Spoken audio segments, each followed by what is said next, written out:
стартирам аз и малко по-късно, след около половин час, ще включим Мария от Гърция, която всъщност е специалист, човек, който работи в областта на ентомопатогенните нематоди,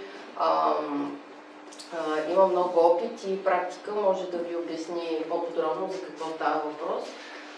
Всъщност, аз съм консултант на Земя за бъдеще за регион Варна. Ние сме фирма, в която сме 6 човека, агрономи, консултанти, оперираме на територията на Североизточна България. За този регион, Разград, Кубрат, Попово, отговарят Валентин Денчев и Свилен Райтов. Къде е Свилен? Ето там. Това са хора, които са специалисти, имат дългогодишен опит в областта на земеделието. Може да се обръщате към тях. Каква фирма сме ние? Земя за бъдеще е сравнително нова фирма. Консултираме в всички области на земеделието, трайни насаждения, зеленчукопроизводство, зърнено-житни култури. Учим се, стремим се да бъдем иновативни, работим много с ефективни микроорганизми, с биоагенти, използваме интегрирани технологии.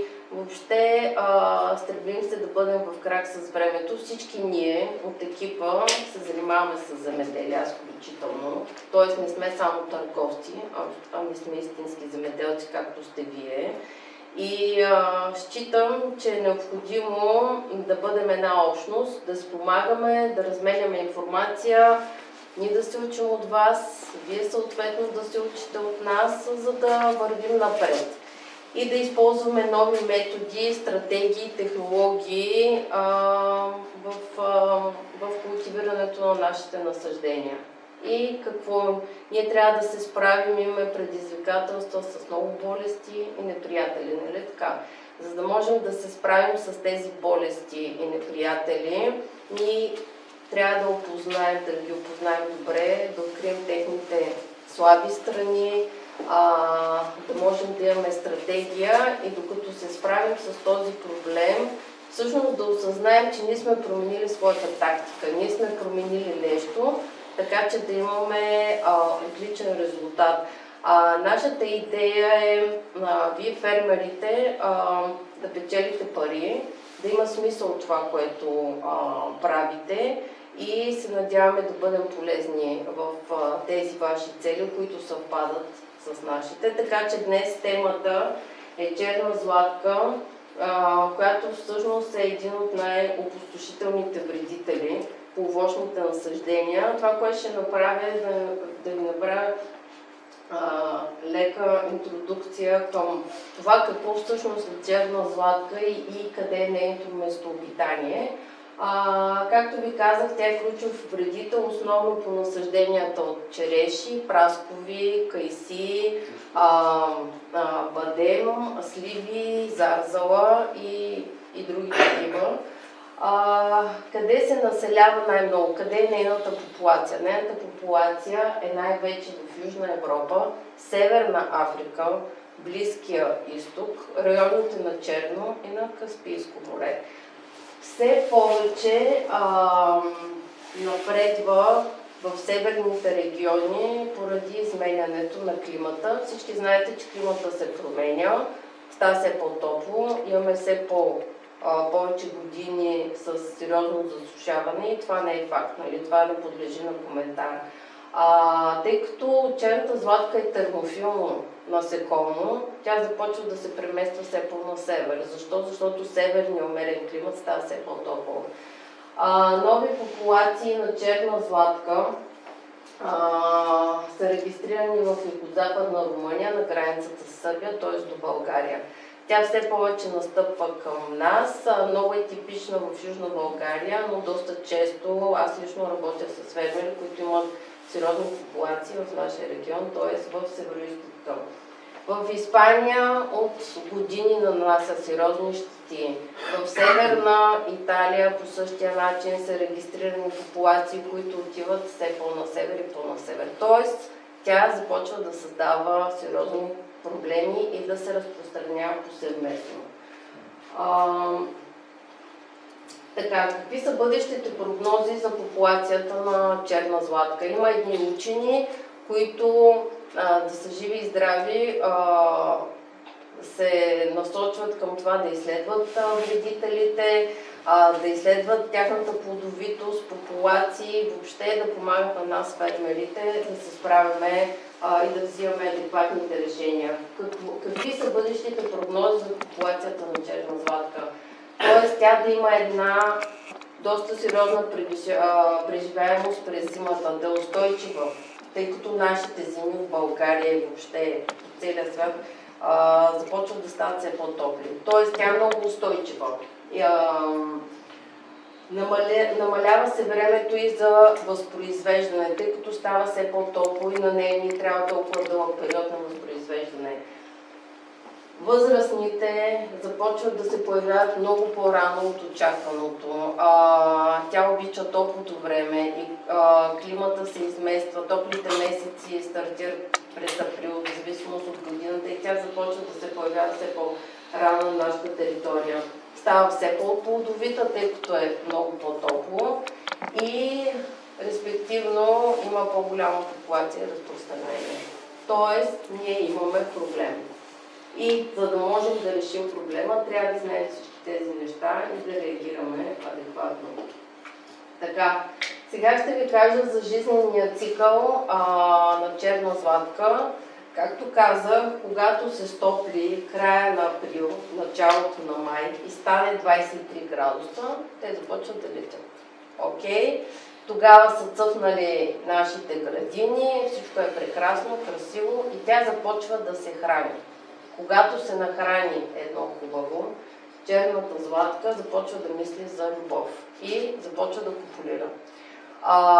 Копулира и съответно снася яйца. Къде снася яйцата си черната златка? Тя ги снася около стъблото на дървото, близо до кореновата шийка. Една златка, за най-голямо съжаление, при оптимални условия, т.е. при подходяща температура, може да снесе до 1000 яйца. Но това са оптималните условия, което не е никак малко, нали? При едни неоптимални нормални условия снася от 290 до 600 яйца, което също не е никак малко. Т.е. тя произвежда много голямо поколение. Какво се случва? След като тези яйца са снесени около стъблото на дървото, след един месец се излюпват ларви. Даже и златката да е снесла на 60 см разстояние от най-далечния корен, ларвата е способна да се придвижи до корена. Тоест, те започват да се придвижват до корените, започват да изгризват ходове вътре в корените, в корената шийка на дървото. Правят го с мандибула, което е долната си челюст. Настаняват се вътре, живеят, хранят се, чувстват се комфортно и това може да продължи от 6 до 12 месеца. Тоест стадия, ларвения стадий на черната златка продължава до 12 месеца. След като мине този стадий, тя кавитира, това протича 1 месец като време и накрая се появяват имагиниралите бръмбари, които започват да летят и процеса се повтаря. Неприятното в случая е, че излюпването на яйцата се случва от началото на май до края на септември, дори октомври, в зависимост от климата. Тоест ние през целия този топъл период имаме едно яйцеснасене и в една градина имаме имаме златки в различен етап на развитие. Тоест ние постоянно имаме яйца, постоянно имаме ларви, постоянно имаме бръмбари и процесът е непрестанен. Така, какво прави ларвата, която всъщност е нашия таргет? в момента. Какво прави ларвата на черната златка?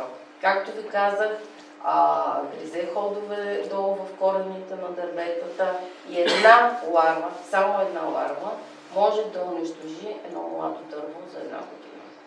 Така. Големите многогодишните дървета са по-устойчиви на ларви и на тях са им необходими няколко ларви, за да изядат едно голямо дърво за няколко години. Тоест, ние при всички ситуации имаме проблем с черната златка. Много фермери събират ръчно черната златка, което не е проблем, но е изключително трудно. Само като съвет мога да ви дам, ако разтръскате клона на вашите овошки, черните златки изпадат каталепсия, падат на земята и така може да ги събирате лесно. Но това същевременно не ви решава проблема.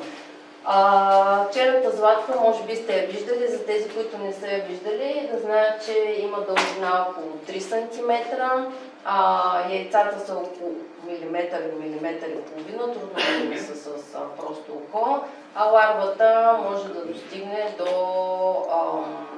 дължина около 7 см.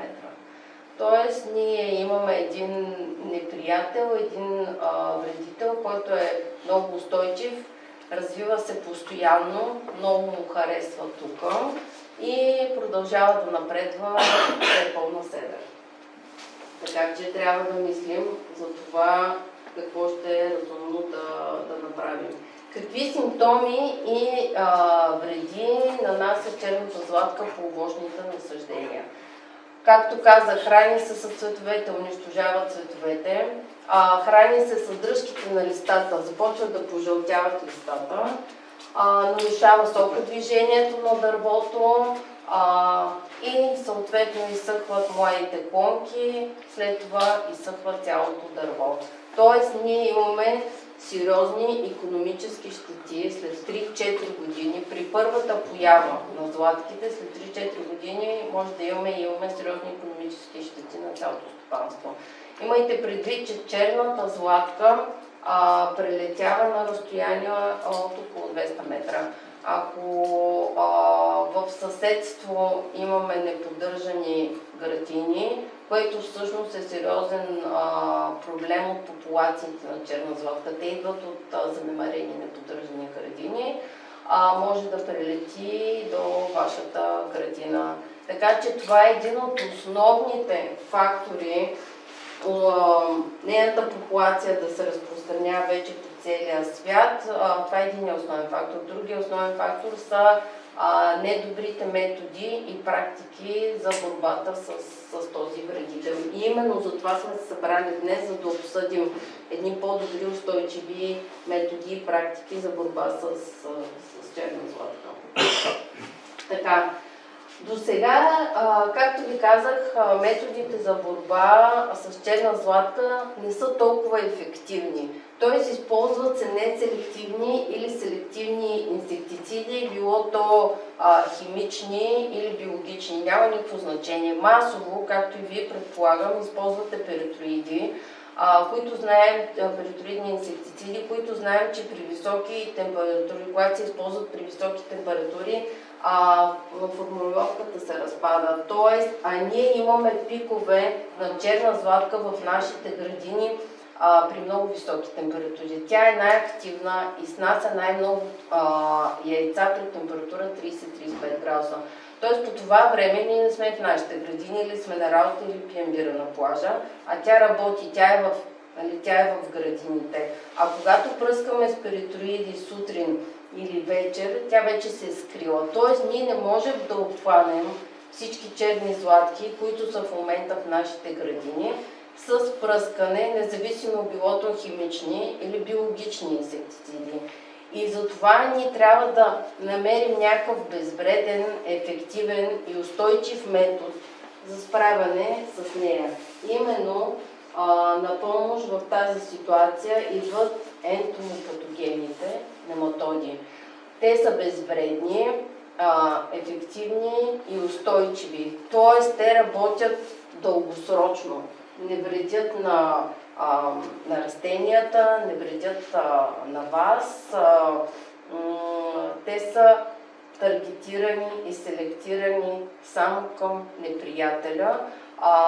Как работят те? Те са всъщност безгръбначни микроскопични червейчета, които може да видите единствено само под микроскоп. Нали така? Вие не можете да ги видите реално. Какво правят те? Те нахлуват в гостоприемника, съответно в ларвата на черна златка, започват да отделят бактерии. Тези бактерии убиват ларвата или гостоприемника, към когото са насочени.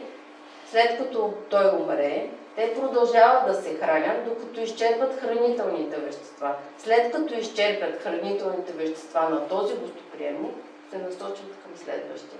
Тоест, ние имаме едни серийни убийци на черна златка или респективно на някакъв друг вредител, с когото ние искаме да се борим.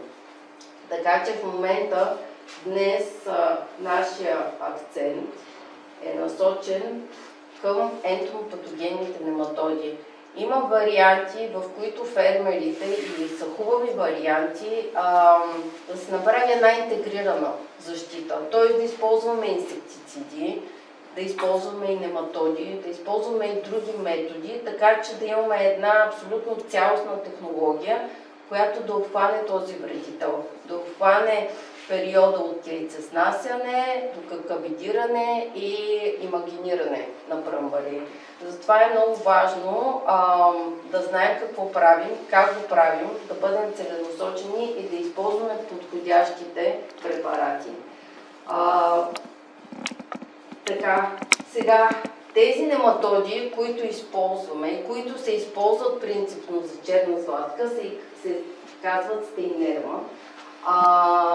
Така, след използването на стейнерма, на ентомопатогените нематоди, подобрението при дърветата се наблюдава още веднага, още след първите две приложения. Така, аз съм поставила към слайда, това са проучвания, които казват, тъй като ние когато поставим нематодите, не можем да си изтръгнем дървото и да видим колко ларви са умрели, нали? Това би било глупаво. Затова искам да ви покажа как учените изследват и виждат дългосрочния ефект и ползите от нематодите и казват следното. След първото приложение на нематодите, контрола на ларвите достига до 76%, което всъщност не е малко като проценти. След второто приложение, контрола на ларвите е почти 90%. В зависимост от условията, от температурите и така нататък. Тоест, ние имаме ефект. Ларвите и след трето приложение биха достигнали 100%, т.е. биха се справили, нематодите биха се справили с проблема напълно и биха работили дългосрочно. Така че това е важно да знаем и да даваме акцент на тези неща. Това, което ще направя сега е да включа Мария Номику, както ви казах, специалист от Гърция, която се занимава с производството и е тесен специалист в областта на ентомологията и ентомопатогените нематоди. You can start, please. Okay. So, hello, my name is Maria Nomikou. I'm from the company Bioinsecta. I'm an entomologist and our company works with the biological control of different crops. Today, we're going to discuss about the strategy for Capnodis. Okay. Здравейте, аз съм Мария Номико, ентомолог съм, занимавам се с инсекти. Нашата фирма се казва Bioinsecta и днес ще поговорим за черна златка или латинското наименование Capnodis. Така че ще изслушаме Мария, аз ще съм в превод. Okay, Мария, you can continue. Okay. What you see in this slide is the larva of Capnodis, the adult of Capnodis, and the damage that does on the tree. Тук може да видите ларва на черна златка, възрастно и вредите, които нанася по дърветата. Capnodis attacks all the stone fruits, so mainly apricot, but also cherry, plum, and maybe sometimes also apples and pears. Добре. Напада основно дърветата от праскова, слива, ябълка, череша, праскова и круша понякога. Да? If we see this big insect, this is the adult of Capnodis in our orchard, we will know that we have infestation. Okay. But if we don't, please translate. Okay, I'll translate. Както виждате, тук имаме възрастно насекомо и вредите, които нанася върху моите клонки. But if we cannot see any insect, then there are some symptoms. One is here you see that it has eaten the new vegetation at the left part, and at the right part you see excrete of gum from the trees. Okay, let me translate. Ако всъщност ние не видим черни златки в нашата градина, това, по което можем да познаем, е, че тя си хапа от новите вегетативно развиващи се клонки и също от нещо смолно течение по самото дърво. These two symptoms are indications, but they are not proof that we have infestation of Capnodis. These two symptoms can also be by other factors, like many insects eat the new vegetation, and also stress can make the trees excrete gum. Тези симптоми всъщност може да не са причинени от черна златка. Те могат да бъдат причинени от други инсекти или също така от стрес, който понася самото растение поради някакви фактори, абиотичен или биотичен стрес. Мария. So, the two stages that we don't see, it's the larvae that you see on your right, and also the eggs, because both are inside the soil. Това, което виждаме, всъщност което не можем да видим, и то се намира долу в почвата, това са ларвите и яйцата на черна златка. Yes? The method that we propose concerns the controlling of the larvae that are inside the soil. Така, метода, който ни прилагаме и предлагаме той е насочен към ларвата на черна златка. Да. In order to control the larvae, we use these beneficial organisms that are called entomopathogenic nematodes. Във връзка с това, че искаме да се справим с ларвата на черна златка, ние прилагаме тези ентомопатогенни нематоди, които изглеждат по този начин. Да, yes?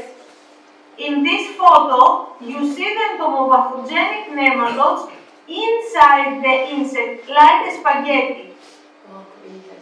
Okay. Вие може да видите, всъщност това е неприятеля, а вътре в самия неприятел са ентомопатогенните нематоди. Okay.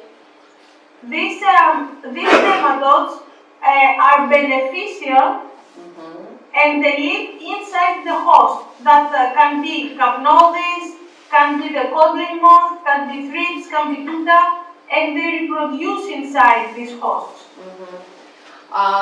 Те са полезни нематоди или вредни всъщност за самия вредител, за самия неприятел. Те могат да бъдат таргетирани, както ви казах, към черна златка, могат да са към тута абсолюта и към други неприятели. Тоест имат много функции. Yes? they live in the soil, and inside the soil they're active for 30 days, even if there is nothing to eat. Те живеят в почвата и са активни 30 дни, дори да нямат хост, да нямат гостоприемник, да нямат нещо, от което да се хранят. Тоест те са живи 30 дни вътре в почвата. Yes, Maria. For not having any confusion, I'm saying again that these are beneficial nematodes, that they are safe for plants, for humans, for pets and for other animals. Това, което Мария иска да подчертае, че те са полезни нематоди. Тоест, те не ядат хора, не ядат домашни любимци, тъщи и всякакви такива. Те ядат само таргета, към който са насочени. Или тези инсекти, с които ние искаме да се борим. Yes? I'm saying this because what we know until now is we know the word nematodes for a pest. We don't know the word nematodes also for something that is beneficial. Защото когато чуем всъщност всички земеделци, които чуят за думата нематоди, те си замислят за нещо лошо, нали така? И не знаят, че всъщност има много полезни и вредни нематоди. И ние това, което работим и правим, е да практикуваме с полезните нематоди. Да? Yes. So, the method that we suggest is the product Biorent Arcapnodis, and this is a combined product. It consists of the nematodes and chitosan. Окей, това, което ние правим, произвеждаме и практикуваме е продукта Биорент, комбинация с полезните нематоди. За полезните нематоди разбрахте кои са и как работят, всъщност Биорент е продукт, който биостимулира и съдържа хитозан. Така, yes?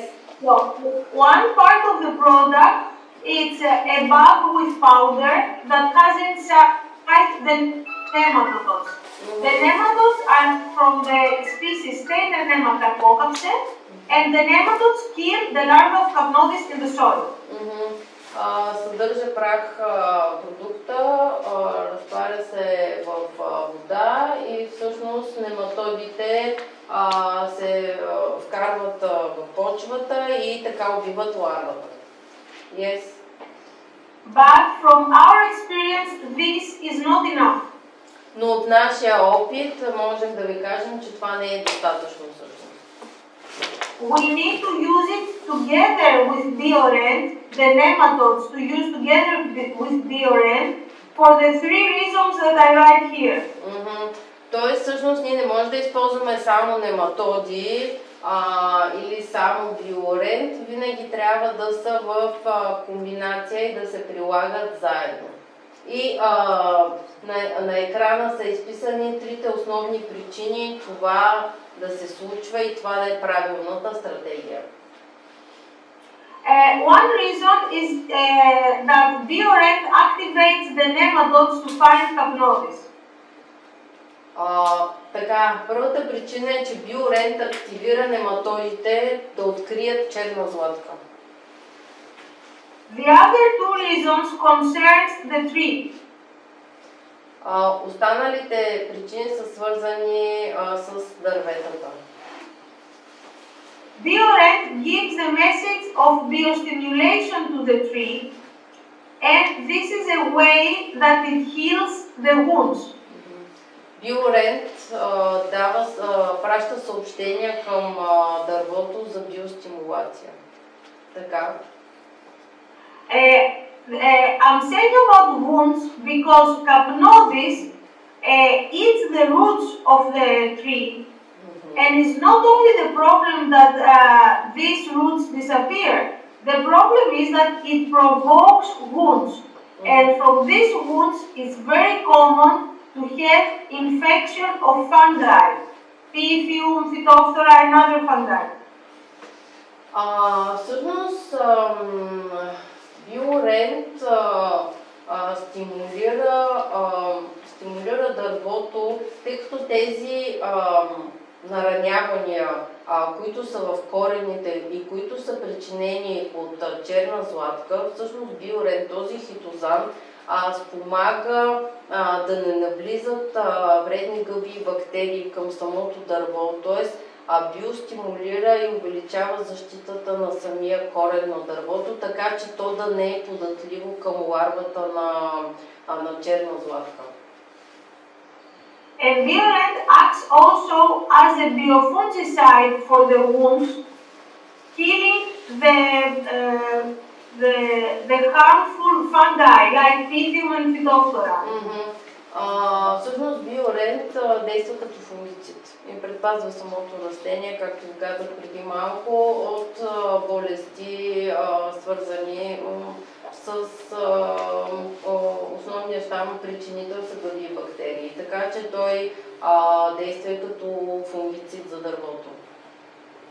So because we have a sick tree with insects, with this combined method, first we kill the insects with the nematodes, but then we help the tree to heal. Otherwise, there are cases that although we kill the nematodes, we cannot save the tree at the end. Тоест с комбинирането на тези два препарата, на нематодите и биорента, ние освен, че се справяме с ларвата на черна златка, т.е. убиваме неприятеля, който причинява заболяване на дървото, ние действаме и във второ направление, излекуваме самото дърво след това, т.е. възстановяваме неговите сили, така че то да може да възпроизвежда и да ражда плодове. Да? So it is important to use the combined product of nematodes and Biorend. Затова е важно да се използва комбинирано нематоди с Биорент. Now, how do we use this product? We use it via irrigation. С капково напояване. Then we target, as we said, the larvae in the soil. Да, т.е. с поливка, с капково напояване, с пръскачка. Въпросът е да се случи поливка и така вкарваме ларвата т.е. защото ние по този начин се стремим да достигнем ларвата в почвата. How will the larvae look after being infected with nematodes? You can see in the two photos here. These are two dead larvae from nematodes. Ето в ляво може да видите засегната от нематоди ларва. Видяхте преди малко снимката как изглежда в реалност и след като са приложени нематодите. Well, I have to say that it's not very easy to find because the dead larvae is very fragile, it's very soft, and as you are looking for it, you might damage it. So these photos are a bit special. The left photo is from the lab. Всъщност тези, Мария казва, че тези снимки са много специални, защото е много трудно да откриеш ларва, която вече е била таргетирана от нематоди, тъй като те са много крехки, много трудно могат да се открият и всъщност да се вземат и да се снимат. Така че това е нещо интересно, което виждаме и не се случва често. And the right photo is from the field, but you have to know that we had to dig a lot of trees to find it. Втората снимка, както виждате, от дърво, но трябвало е не да копаят, ами да ровят в много дървета, всъщност, за да могат да направят тази снимка. Excuse me, Maria, the tree on the right side, the picture, it's after the nematode supply month? Yes, and you see in the circle, you see a larva of Capnodis. This is the larva of Capnodis that is dead. Yeah. Because the larvae through the roots, they go up to the tree. Not very high, but they go a bit up to the tree. Значи тази снимка също е от дърво след приложение на нематоди. Тя с това казва, че е много трудно, наистина, след като се приложат нематодите, нали, съответно самите ларви започват да страдат и трудно е да се намери. Обаче, когато тя е около корена и се приложи нематода, тя започва да се придвижва нагоре по кората на дървото, не на много високо, но така или иначе са копали са ровили доста дървета, за да направят тази снимка. The dosage of this product is to use 1 million nematode per tree. And then you have to do 2 applications. One late spring and another in autumn. Така, дозата е 1 милион нематоди на дърво, т.е. 2 милиона нематоди за година в късна пролет и сега по това време на годината, септември, октомври. Т.е. първите приложения се правят в полумесец май, а второто по това време на годината, каквото сме в момента. So, we use in total 2 million nematodes per tree per year. Okay. 2 милиона нематода за дърво на година. The product, as I told, it's a combined product that comes in a bag with powder of nematodes and in a bottle with a liquid deodorant. Продукта идва заедно пакетиран в прах, заедно с диорент. Тоест те вървят заедно тези продукти.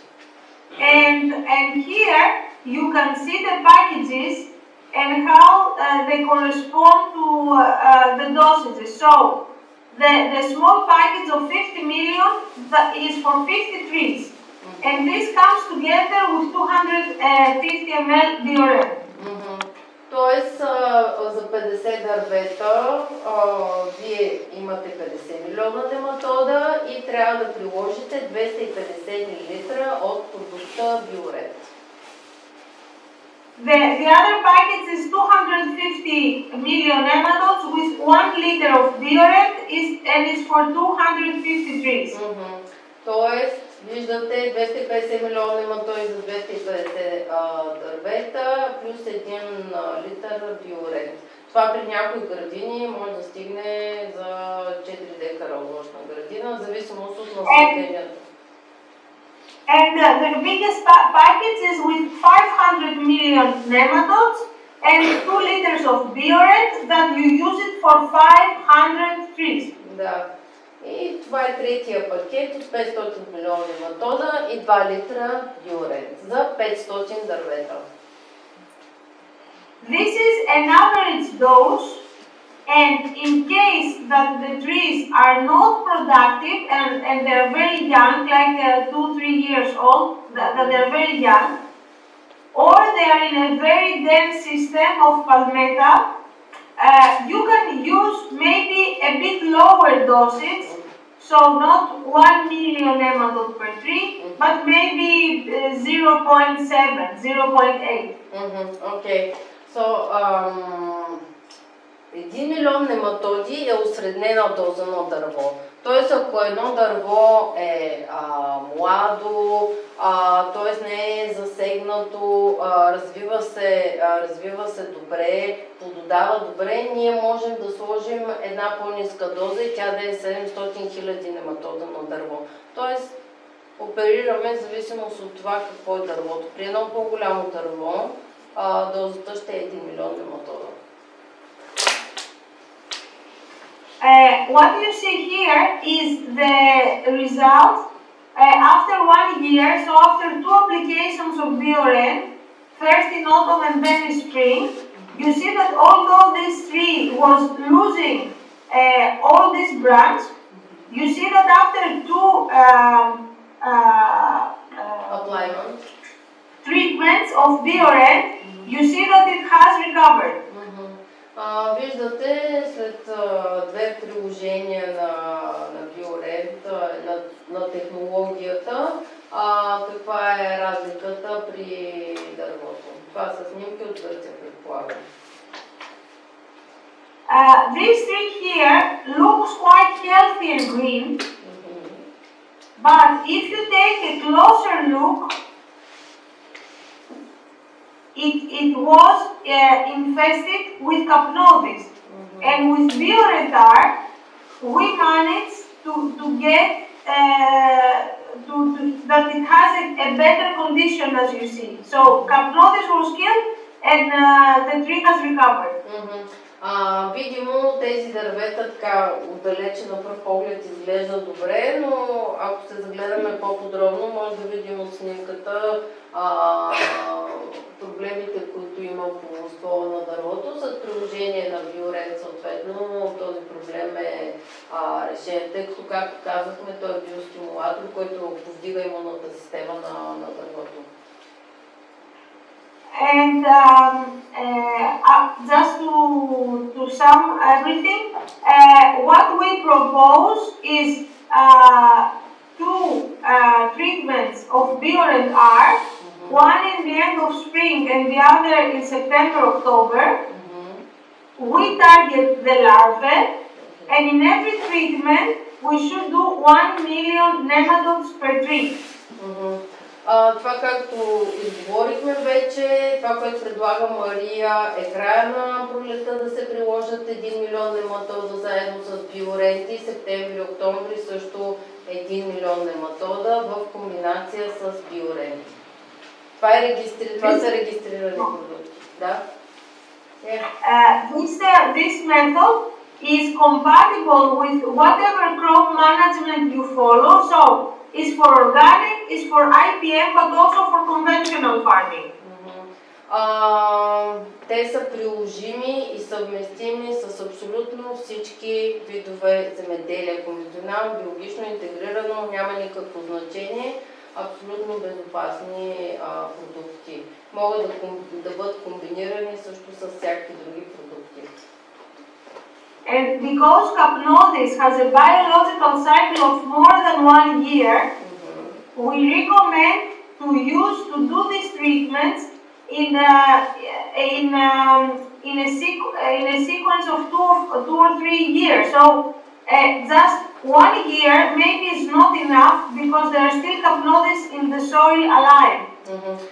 Тъй като черна златка всъщност има повече от едногодишен цикъл, тя има 2-годишен цикъл и затова, което препоръчват специалистите е да не се прилага само една година, т.е. не само тази година.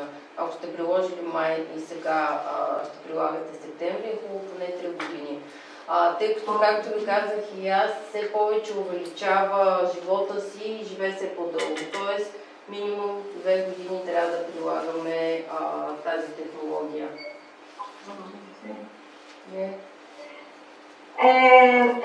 Do you see now I'm going to start a video. Okay. What do you see? What you see now is the nematodes inside the water. The nematodes live in the soil, the beneficial nematodes, and they need a film of water. Виждате движението на нематодите в вода. Please start the video again. It has stopped. Yeah, I stopped it so that you translate. Okay.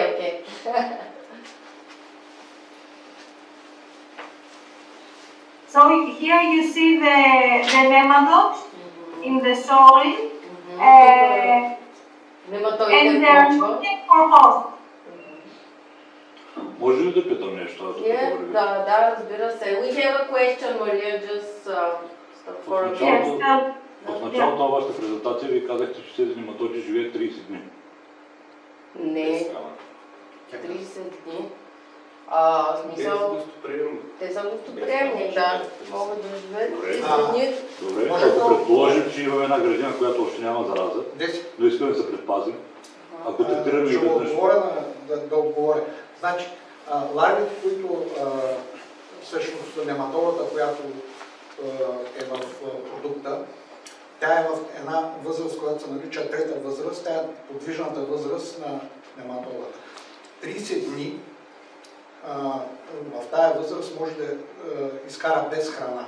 Но тъй като нематодите имат отношение към всички неприятели с почвен цикъл на развитие. Няма значение дали е черна златка, дали е обикновена златка, майски бръмбър, маклан бръмбър, всичко, което има в почвата, а те са толкова хищни, че винаги намират с какво да се хранят. Трябва и гостоприемник, разбира се. Значи, ако влязат и аз разбирам прекрасно въпросът. Значи, за да останат гладни, това означава, че ние нямаме никакви приятели в почвата. Да. От тая гледна точка не би трябвало да имаме никакви притеснения, че ще ги уморим след 30-тия ден. Или те ще умрат. Here you see an insect that is being attacked by nematodes. This is not a hair, this is a hole from which the nematode enters. Това е дупка, през която влиза нематода. Да.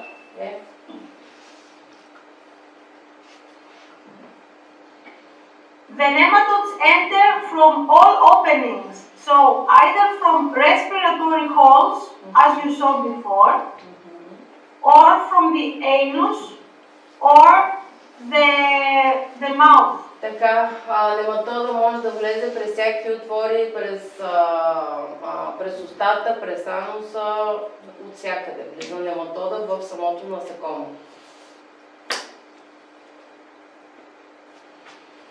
As you can see, the insect does not understand that the nematode is entering its body. This is very important because it does not change its behavior. Please repeat again. The insect does not understand that the nematode is entering its body. Неприятеля не разбира, че някой влиза в неговото тяло, че нематода влиза в тялото.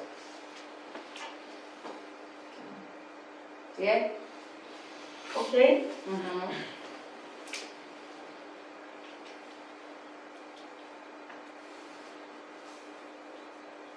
Now, the insect with all the nematodes that they penetrated, it started getting sick. Насекомото се разболява, след като нематоидите влизат в него, в своя гостоприемник.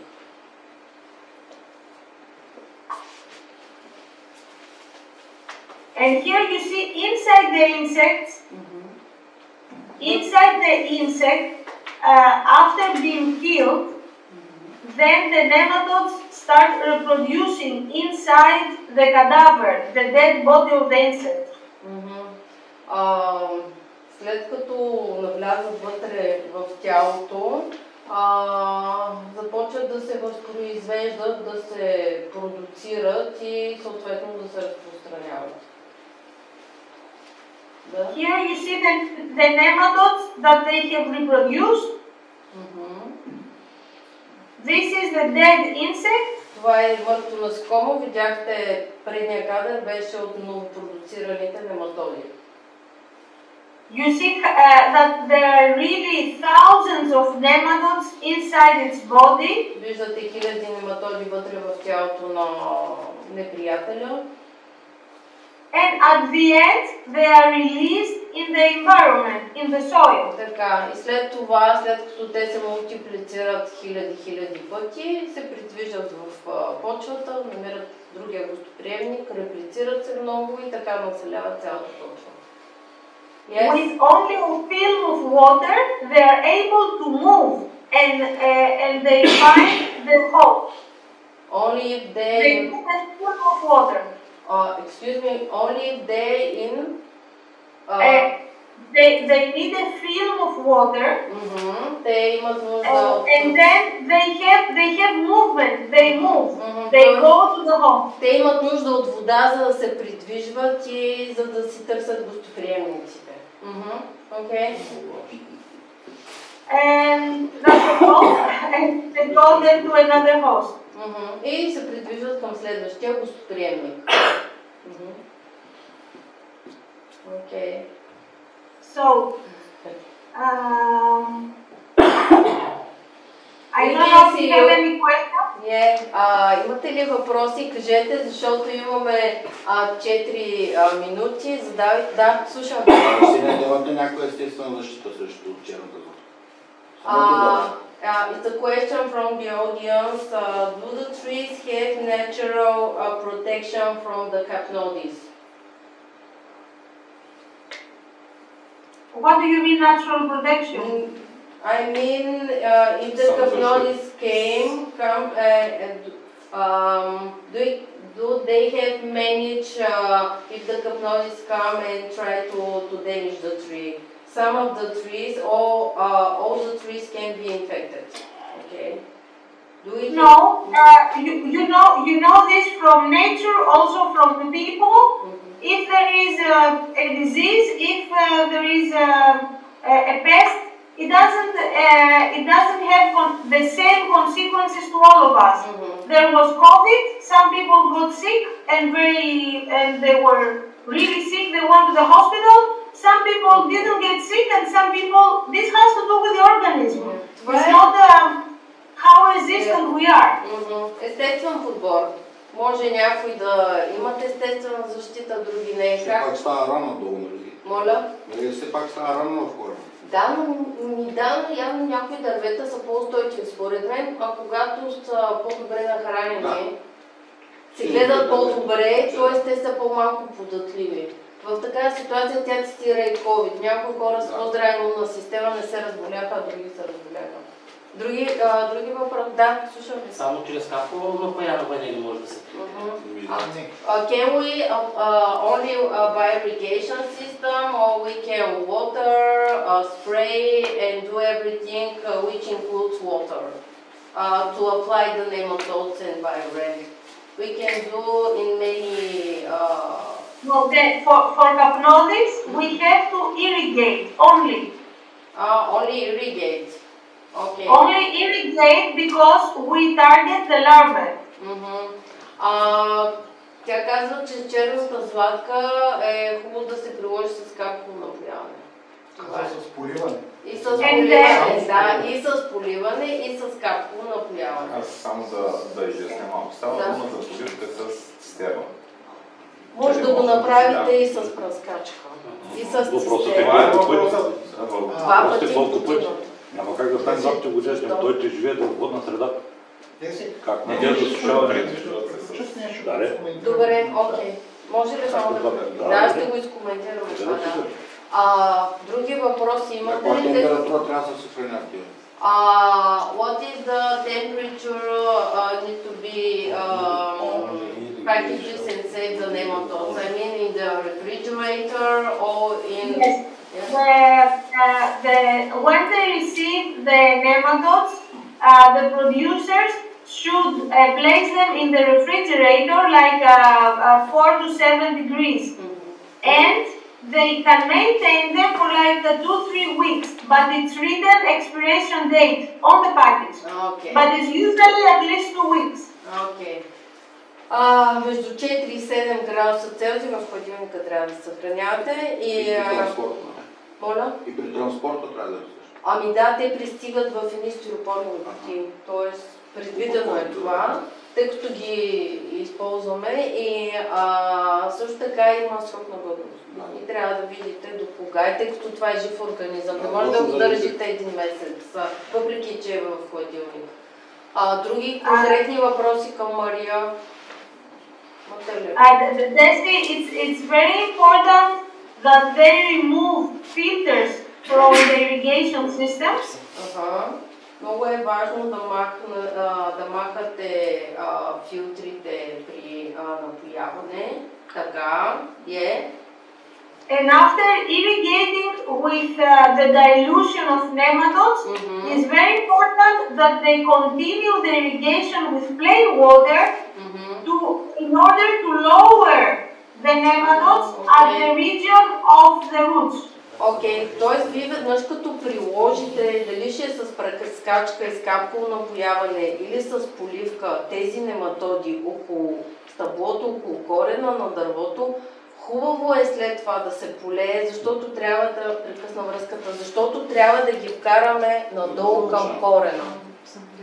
Тоест трябва да се правят регулярни поливки, за да може сега, хубавото при приложението на нематодите е, че това се случва късна пролет, когато имаме валежи и сега по това време на годината, когато също имаме валежи е влажно. Тоест ние не ги прилагаме юли-август, когато не вали и е супер топло.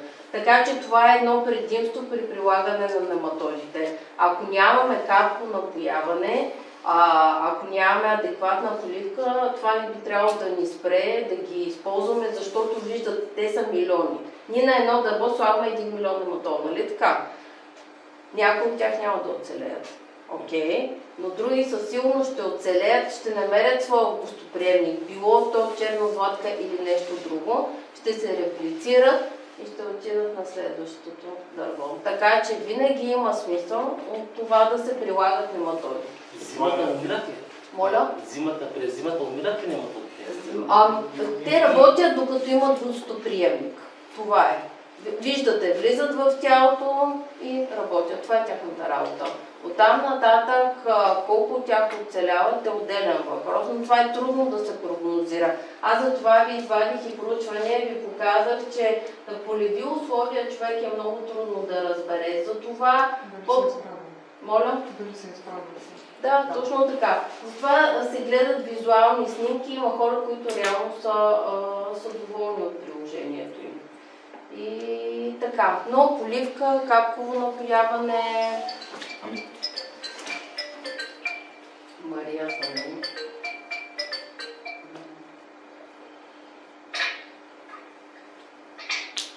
Yeah. Okay. We are still in the presentation. Hi, Betsy. Is everything clear? Because I cannot connect again. Yeah, everything is clear. Имате ли въпроси? Мога да ги задам сега към Мария. Да.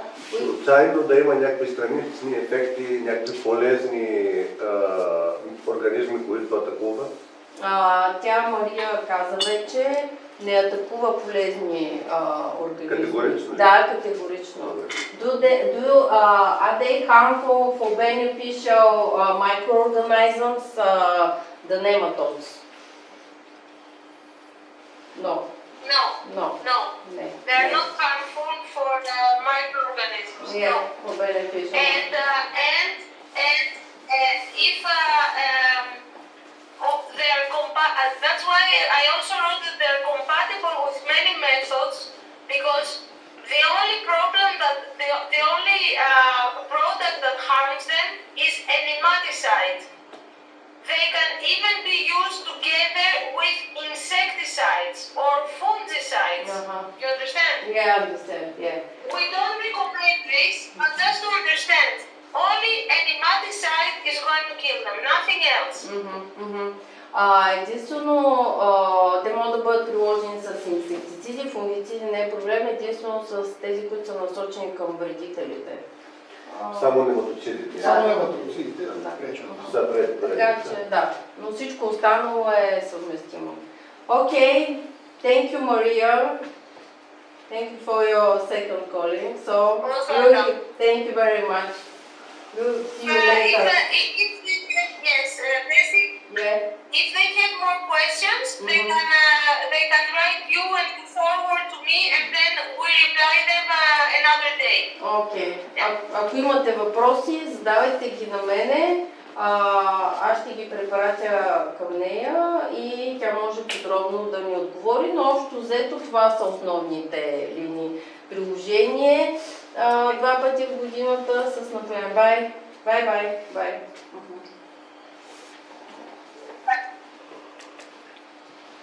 Така. Нещо друго. Може ли това нещо, този препарат няма да се прилага с да. Или може. Може само да не са нематоциди. Нематоциди. Да. Може с всеки препарат. Да. Валю, елайте да кажеш. Валю, човека, който... Моля? Не, аз имам още от презентацията, но ти може да кажеш няколко. Основното притеснение, което възниква при нас е заради поливките, понеже 90% от градините са неполивни, т.е. няма как по напрямане. Не знам кога да дискутираме дискутираме как ще бъде формулирано. Да включим с това. Ще ви кажа на няколко места как сте ги приложили. Дали тя като приключи. И тогава минаваме на това. И тогава да минем към въпроси, да си такива по-практични неща и да, разбира се. Сега, вие чухте Мария, сега ще поговорим за цени. Цената на 1 милион нематоди е 57 стотинки за дърво. Както каза Мария, при по-млади дървета могат да бъдат приложени 700 000 нематода. Т.е. може да изчислите около 30% от тази сума. Много по-интензивни насъждения. Да, и за по-интензивни насъждения. Така. Сега това... Всяка една градина е различна, нали така? Не може да унифицираме вашата и вашата градина. Затова сме ние на среща, затова и Мария на среща, като консултанти да ви дадем най-добрия съвет. Това, което ние прилагаме и се мъчим да утвърдим е цялостна технология. Както каза и тя, както ви задахте въпроса, има ли дървета, които са устойчиви на черна златка? Да, вероятно има такива. Но това са добре нахранените дървета. Това са дървета, за които полагаме грижи. Това не е някоя неогледна градина. Както когато вие сте по-добре нахранени, вие работите по-добре и се чувствате по-добре. Когато едно дърво е добре обгрижено и то дава повече. Въпреки това, може да е година с стрес навлиза златката, може да е прегледана на градината, при едно натоварване с стрес. Въпреки добрия агрофон и тя веднага виждал съм градини, които са добър агрофон. Само заради натоварването за този кратък период, там май месеци. И както при нас хората, когато сме по стрес, сме много по-различни. Градушка също. Там вече градушка. Там вече дожа работа. Няма да коментираме. Не е дожа работа. Точно малко на черната златка си... Градушката? Не, градушката. Няма да говоря за ефекта след това. Да, разбира се. Това, което ние прилагаме, са цялостни технологии. Предлагаме препарати, които допълват нематодите. Един от тези препарати е BMV за феновете на BMW и за тези, които не са фенове на BMW, пак ще свърши работа. Какво съдържа BMV? BMV съдържа щамове на ентомопатогенни микроорганизми, бактерии и гъби. Тоест, както нематодите са ентомопатогенни, навлизат в своя хост, реплицират се, бактериите и гъбите работят по абсолютно идентичен начин. Тоест, освен тези нематоди, ние слагаме един препарат, който допълва цялостната технология и може да даде наистина 100% резултат. Какво прилагаме също в цялостната технология при борбата срещу черна златка? Фитосев, който е биостимулатор за корени. Тоест, корените ни са по-здрави. Той се произвежда от черупки на ръкообразни. Този препарат повишава индуцираната системна резистентност на самото дърво. Тоест, знаете, че хитина, ръкообразните се пазят със своя хитин. Той съдържа хитин. Какво се случва, когато прибавите хитин към дървото? То започва, казано по-така по-елементарно, то започва да вярва, че ще бъде нападнато от врагове. Когато един човек, вие или едно дърво, вярва, че ще бъде нападнат от врагове, той започва да активира своите защитни сили. Ако сте вкъщи и утре знаете, че някой ще дойде да ви обере, вие си заключвате 2 пъти вратата, приготвяте си лютивия спрей в брадвата и чакате. Тоест, вие сте подготвен. По същия начин фитосев работи така с дървото и с корените. То започва да вярва, че ще бъде нападнато и автоматично се защитава, повишава своята устойчивост, резистентност. Третия препарат, който включваме в технологията, се казва Геостим. Геостим, той е полизахарид, много близки до формулацията на хуминовите и флавиновите киселини. Стимулира растителния метаболизъм, стимулира микрофлората, носи въглерод, калий, азот. Дървото или самото растение, на зависимост от културата, е по-добре нахранено, по-адекватно. Геостим е продукт, който действа много добре в условия на суша, тъй като съдържа глицин и бетеин. Тоест, ние искаме да превентираме сушата, искаме да прибавим нематоди и затова комбинираме всички тези продукти, които имат специфично действие в тази конкретна ситуация. Това, което сме направили и практикуваме, е 1 милион нематоди на дърво, съответно използването на останалите три препарата, като пакетната цена е 1 лев на дърво. Пак казвам, във всяка една градина имаме индивидуален подход и тази цена или тези препарати могат да бъдат в различни дози или могат да бъдат заменени с други такива, според ситуацията. Сега, за практическото приложение ще ви пусна и клипове, които сме правили аз и колежката. Как се прилагат? Както питахте, с пръскачка, с поливка, с капково напояване. Може да прилагате нематоидите непосредствено преди гарите. Те не са вредни. Това е абсолютно безвреден продукт. Знаете, че химичните инсектициди имат дълъг карантин в гарето. Това няма. Плюс това е продукт, който е регистриран в борбата срещу черна златка. Изключително лесно приложение и може да видите, сега ще ви пусна малко клипчета, кратки са. Дай да видим. Това съм аз тук с таймер. Много става. Да, не, няма.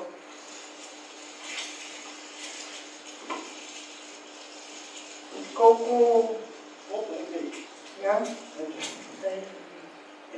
Ето е, да. Мале, виждаш как? Да.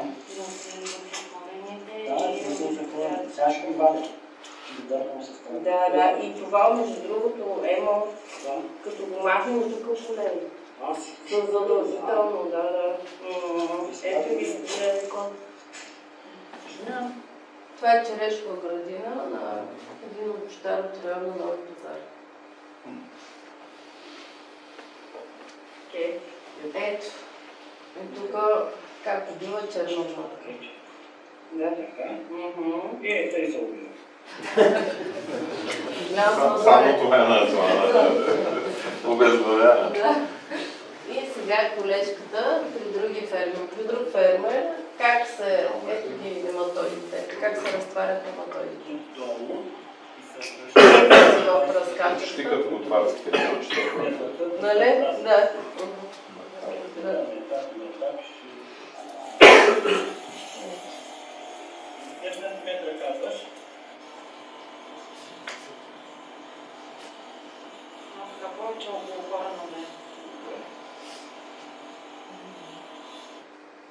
Видяхте, откриване, убиване, приложение, цялата грама. Така че това е, реално се практикуват и така. Хубаво е да ги виждате тия неща, защото така с клиповете имаме реална представа, че това наистина се случва. Това, което аз и колегите ми искаме да направим и считаме за важно, тъй като, както казах и вие, ние сме хора, които занимават с земеделие и трябва да си помагаме, е да ви дадем препоръки и практики за справяне с този проблем. Най-важното, което трябва да правите, е мониторинг, да проследявате вашите градини. Тоест, вие не виждате златки, но когато ходите в вашите градини, наблюдавайте за признаци. Видяхте и Мария ви каза кои са признаците. Това е важно.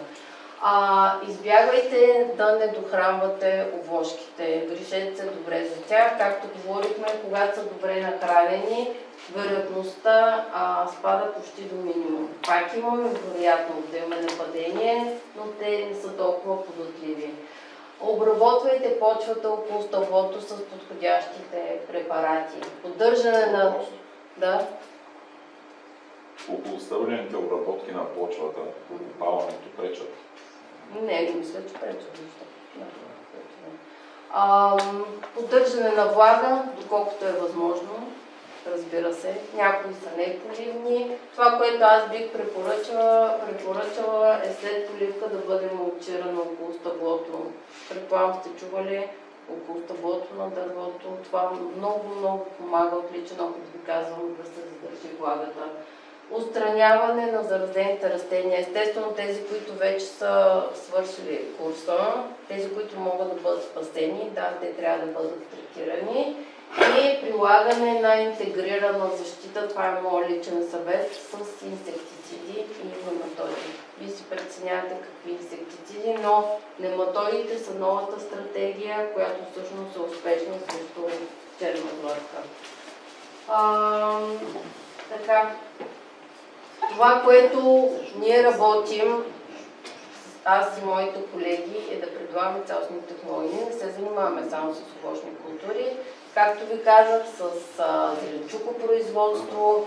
Някои от колегите много работят с зърножитни култури. Всички имаме дългогодишен опит. Обичаме земеделието. Предлагаме продукти на утвърдени европейски производители. Това не са продукти, които правим в България. Това не са продукти без етикети. Това са продукти с конкретни щамове. Ние много обичаме да работим с микроорганизми, специално аз много. Интересувам се от това. Това е моя страст. Знаем точно как да ги прилагаме, каква е концентрацията, каква е дозата. Работим с адекватни дози. Стремим се да бъдем в помощ на производителите. Предлагаме фунгициди, някои от тях сте ги чували, предполагам, регистрирани, работим много по програми за зимни пръскания, възстановяване на почвения потенциал. Можем да ви помогнем в това направление. Също предлагаме бонуси, трихограма, лихни торове, инсектициди, цялата гама. Ако имате нужда от помощ, дори само от консултация, от съвета, може да се обърнете към нас. Винаги обръщаме внимание на всеки. Не сме върнали абсолютно никого. Гледаме да сме в ваша полза, така че всички да вървим напред и да имаме успехи в това, което правим. Благодаря ви много за вниманието. Сега ще дойде колегата Валентин, който има доста сериозен опит и в земеделието и в работата с нематоди. Какво да кажа? Въпросите, които преди малко... Да, нека да дискутираме въпросите преди малко. Някакви въпроси, които имате или... Ако ни пръскаме, изпълним всички тия комшията, ни прави нищо, какво прави? Ами, вие нищо не може да направите, но поне ви няма да имате проблем. Да. Тъй като това нещо, което говорихме тук за черната златка, всичко това, което говорихме, нематодата или това червейче, не слагаме 1 милион бройки там или някакво количество в земята. Как работят те, почти стана ясно. Те имат една изчерпателна позиция, стоят и каквото мине покрай тях и се закачат на него.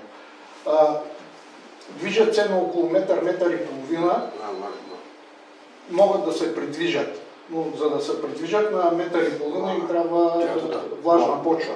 В сухото не се движат. Тук почвам от края, когато тя каза за мулча. Значи мулча, освен дето запазва влагата, лятно време запазва и от слънцето и така почвата става по-студена. Чухте, че на черната златка и трябва по-висока температура, тя тогава снася повече яйца.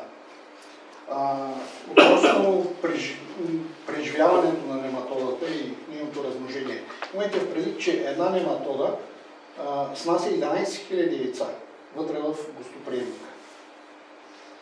Обикновено, за да се убие една ларва на черна златка, тая е голямата, трябва около 3-4 нематоди да влязат вътре, за да убият за 48 часа. Иначе, ако е само една, тя ще умре за по-дълго време. Пак ще умре, но за по-дълго време. Затова не слагаме повече, да можем по-бързо да ги избием, тъй като чухте те около 600 яйца, да кажем, не са 1000, но 600 яйца снася една. Ние също имаме един голям брой неприятели, срещу които трябва да се преборим. Затова слагаме освен черна това златка. количество. Тя върви в комплект. Черната златка. Да, всичките неприятели. Относно зимата, тук някой подметна, ако има гостоприемник, няма да умрат. Значи, ако има, примерно, ларва на медна златка, айде да не е черна. Нещо друго, да. Тя е вътре в нея и тя е заровена в земята, там някъде гризе коренчето. Те няма да умрат там, те ще го убият, ще минат на друга. Ще се нахранят и ще минат на тази. Да, това е. Една-две да преживеят. Цикъла на развитие, между другото, е много бърз. Тук не го коментирахме, в рамките на седмица се завъртат нематоди. Да, за нематоди. За нематодата говорим, тя има около една седмица след снасенето, излюпва се и почва да заразява на ново. Друго? Въпросите. Относно внасенето. При Агротайм внесахме с капковото напояване. Там става лесно, идеално, само... имайте предвид, че внасянето трябва да става с постоянно бъркане на разтвора. Да не го пропускаме, тъй като много бързо се отаява. На едно друго място... Филтрите на капковото. Задължително. Махат са филтрите на капковото. Да. Нематодата, какво представлява се едно тая мая за хляб, която се продава, не знам дали сте... Такъв е вида, нали? Да, кофата, с малко водичка, по-малко се разтваря. Водата не трябва да е студена, не? Хубаво е да бъде топла водичка. Не е студена на 15-16 градуса, на 20, около 20-20. Защото аквариумите са дълбоки, има ли значение? Трябва да е по-студена водата, в никакъв случай да не е топла, да. Нали, не е гореща вода, но не е студена. Нормална температура 12 излог. Тя излиза на 12 и ще ставиш кофата един час. Не, през капковото като минава също. Там няма проблем. Говорим само при разтварянето. Защото дълбочина излог капковото. Но и там не е голям проблем, тя ще се стопли после, защото капковото, знаеш, на един край, ако го пуснеш на другия край, може и грала да излезе. Зависи колко е дълго капковото. Сега, когато се внася без капково, там са големите проблеми. Не проблеми, но там трябва повече въоръжение как да го внесем. Сега тук видяхме с пръскачка. Аз не бих го направил по този начин, а бих махнал джузите, буквално поливал. Поливка. Пак нали в пръскачката, но не е така да напръскат. Също може и с голяма пръскачка. С голяма пръскачка, значи, това искам да ви разкажа как го направихме на едно друго място, там Спартак цистерна. С постоянно бърка, нали? И преди това малко си поиграхме с една 20-литрова туба през маркуча, за колко време ще напълним тубата. С крана и... На растението. Не, в една туба обикновена вода, ние да нагласим крана. Да, направо. За 20 секунди 20 литра вода. Добре. Трактора в постоянно движение. Сметнали сме колко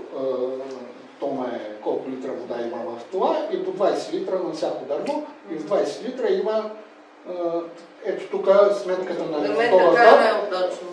Сметката на нематодата, как се прави. Примерно пакета, който ще получите или сте споръчали, е 500 милиона. Разтваряме ги в 10 литра вода. И тогава вече във всеки 1 литър или във всеки 100 грама вода може да сметнете колко нематода има. Нали така? Да, първо ги разтваряте в едно основно количество и после ги разпределяте според това е елементарна сметка.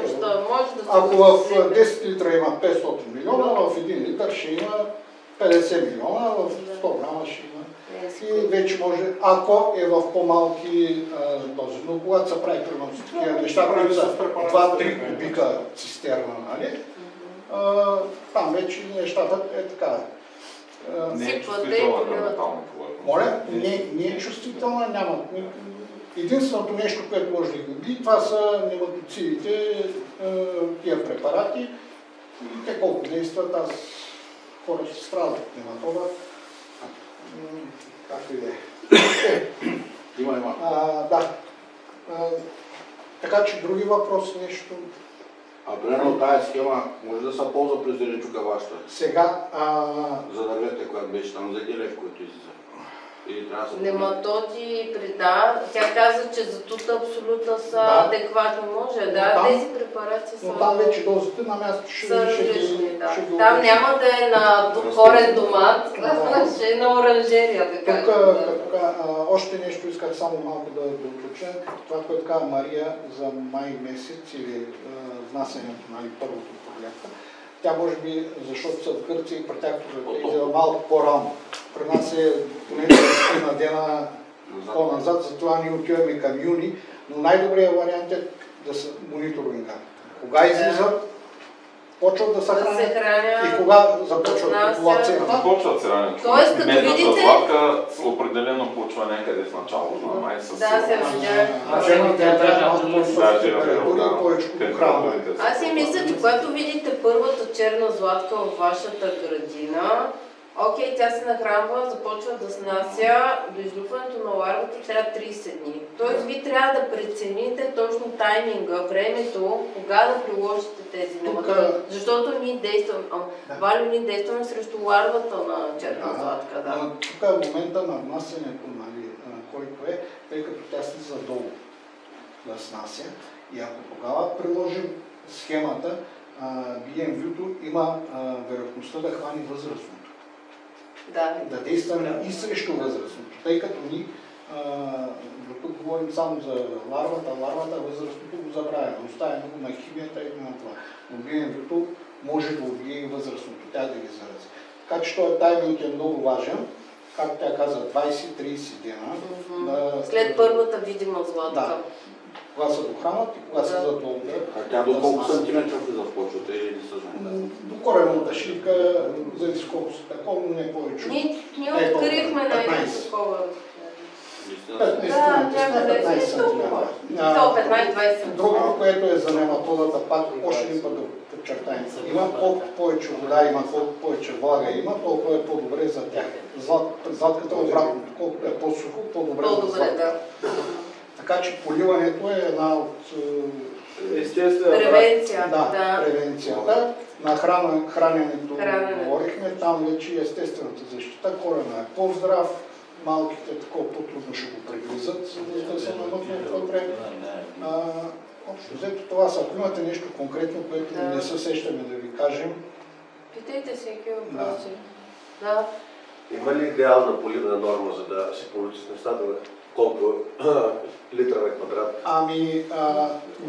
За мен лично аз това, което правя, около между 15 и 20 литра на дърво при внасянето говоря. Това е относително, зависи от обема на дърво. На квадрат нещо? Как го смятате? Значи на квадрат няма как да го... Не мога да ви кажа на квадрат. Как можем на квадрат с капковото колко може да... Няма как да го сметнем на квадрат. По-скоро на декар, но на декар там много... Не, говорите за кореновата зона, щом говорите на дърво. За кореновата зона... Значи при самото внасяне там в кореновата зона, то се получава един квадрат, значи 20 литра на квадрат. Нали, това, поне тая практика с 20 литра вода е добра и е хубаво преди внасянето и след внасянето и след внасянето пак да се полива. Водата там е от основен значение и фактор за развитие. Или да дебнем кога ще завали дъжд, когато нямаме поливна система. Сега, който си има поливна, може да се полива и да се прави тия неща. За доставките да те бързо доставят? Доставките стават в рамките на седмица.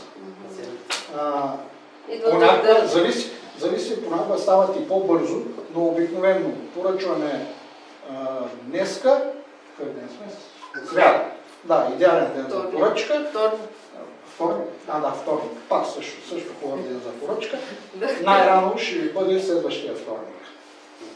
Но ако има готови, тъй като те са живи и ги правят, ако няма много поръчки нещо или има готови, от вторник може би евентуално в събота. Не, аз за 3 дни получих миналата седмица. Но са малки количества, ако е по-големи... Да, 50 милиона. Моля? Къде на моя адрес. Да, където дадеш... Конт или ваш адрес, ако сте в някоя цел. Но ако е за по-голямо количество, около седмица, тъй като трябва да ги приготвим.